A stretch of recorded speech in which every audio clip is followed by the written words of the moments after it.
I was diagnosed at 15 with a pilocytic astrocytoma. It took 2.5 years to get my diagnosis.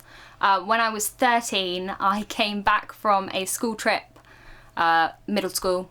We went to France, and when I came back I said to my mum, my hearing's not right. I don't hear things correctly, and she took me to the doctors. The doctors basically told me that I had an ear infection, put me on some antibiotics and told me that it would go away. It didn't. And then they started to maybe think that I had a lot of wax in, so they gave me, they syringed my ears out. I think I don't even know how many times they did that. It was just pointless. So that didn't help either. They kept telling me that I had ear infections, kept putting me on antibiotics, nothing was helping.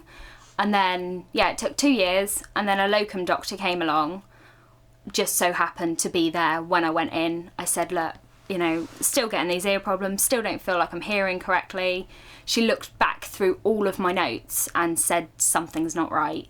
And for the first time, it was like somebody believed me. She then put me for a hearing test, and turned out that I had like 130 odd % in this ear because it was compensating so much for this one. And I had 28% in this one. And they went, something's not right. And then I think it was a month later, I had another hearing test, and my hearing had gone down to 13% within a month. And that's when they went, something's wrong, and put me in an MRI scanner. My MRI was supposed to take 25 minutes. I was in there for over 2 hours.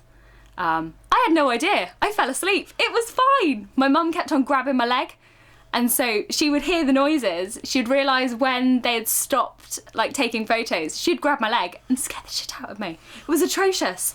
And it then took, I don't know how long it was from my MRI to the meeting, but we then had a meeting. We went up to Southampton Hospital, and we sat down with this guy, and he said, we're here to talk about Lorna's brain tumour. We had no idea. Nobody had warned us. We had no idea. And then that was on the Monday. That was on Monday the 4th of July 2005.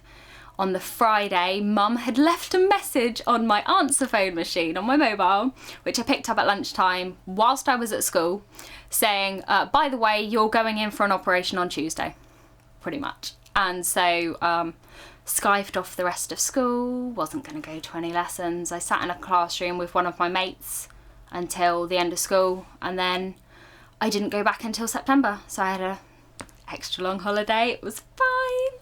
And then, yeah, operated on the Tuesday, home on the Thursday, and now I'm here.